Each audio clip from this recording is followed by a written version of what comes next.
Question number 7। ये बच्चों figure दे रखी है क्वेश्चन में और बोला है tangents P Q and P R drawn to a circle such that angle R P Q is equal to 30 degree. A chord R S is drawn parallel to the tangent P Q. Find the angle R Q S. बच्चों इस क्वेश्चन में बोला है ये P Q और P R ये दोनों टेंजेंट्स हैं एक्सटर्नल पॉइंट पी से. इनके बीच एंगल 30 डिग्री है और बच्चों बोला है ये R S chord P Q के पैरेलल है. ठीक है, हमें बताना है एंगल आर क्यू एस यानी कि एंगल 5 की वैल्यू हमें बतानी है. तो सबसे पहले हम गिवन लिख लेंगे जो चीज़ें हमें दे रखी हैं. गिवन में लिख लिया जैसे आर पी क्यू 30 डिग्री है और एस आर क्यू पी के पैरेलल है. ठीक है, और फाइंड क्या करना है एंगल आर क्यू एस वो लिख लिया, क्वेश्चन मार्क लगा दिया. अब देखो बच्चों सॉल्यूशन. पी आर और पी क्यू इक्वल होंगे.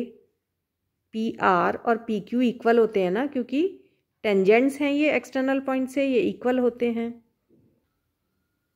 और बच्चों जब ये पी आर और पी क्यू इक्वल हो गए तो इनके सामने के एंगल यानी एंगल 1 और एंगल 2 इक्वल हो जाएंगे. तो हम ये लिख सकते हैं angle 1 is equal to angle 2, angles opposite to equal sides. ठीक है, अब बच्चों 1 और 2 एंगल इक्वल हो चुके हैं और ये एंगल पी 30 डिग्री है. इन तीनों एंगल का सम 180 होगा एंगल सम प्रॉपर्टी से. तो हम एंगल 1 और एंगल 2 की वैल्यू फाइंड कर सकते हैं. देखो इस तरह 1 + 2 + 30 degree is equal to 180 degree.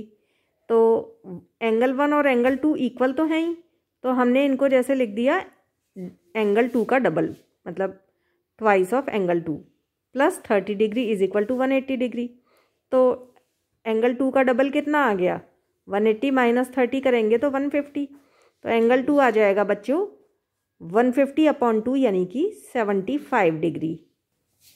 अब बच्चों एंगल 2 75 डिग्री आ चुका है, लेकिन एंगल 2 जितना होगा उतना ही एंगल 3 होगा ऑल्टरनेट एंगल से, क्योंकि एस आर और क्यू पी पैरेलल हैं.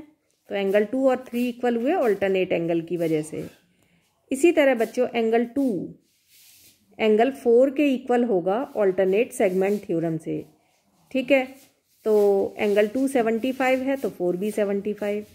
अब 3 और 4 दोनों ही 75 हो चुके हैं और हमें फाइंड करना है एंगल 5. इन तीनों एंगल का सम एंगल 3, 4 और 5 इन तीनों का सम कितना होगा 180 एंगल सम प्रॉपर्टी से. और 3 और 4 आ चुके हैं 75, तो हम इजीली फाइंड कर सकते हैं. तो बच्चों हमने यहाँ पे लिख लिया एंगल 2 और 3 इक्वल ऑल्टरनेट एंगल से. एंगल 3 भी 75 हो गया. फिर 2 और 4 इक्वल ऑल्टरनेट सेगमेंट थ्योरम से. मैंने यहाँ ऑल्टरनेट सेगमेंट थ्योरम लिखने की बजाय उसका पूरा स्टेटमेंट लिख दिया है. ये angle between chord and tangent is equal to angle in alternate segment. आप चाहो तो इस पूरे की जगह केवल ऑल्टरनेट सेगमेंट थ्योरम लिख सकते हो. ठीक है, तो एंगल 2 75 था तो 4 भी 75 हो गया. अब इन तीनों एंगल का सम 3 + 4 + 5 180 होगा एंगल सम प्रॉपर्टी से. इस तरह 3 + 4 + 5 180 होगा. तो बच्चों हमने यहाँ एंगल 3 की वैल्यू 75, 4 की 75 लगा दी है. ठीक है, plus angle 5 is equal to 180. तो एंगल 5 हो गया ये 75 + 75 150, और 150 जब राइट में जाएगा तो माइनस हो जाएगा 30 डिग्री बचेगा. और एंगल 5 आर क्यू एस है तो आर क्यू एस 30 हो गया. ये देखो बच्चों एंगल 5 आर क्यू एस है, आर क्यू एस, तो ये आर क्यू एस 30 डिग्री हो गया.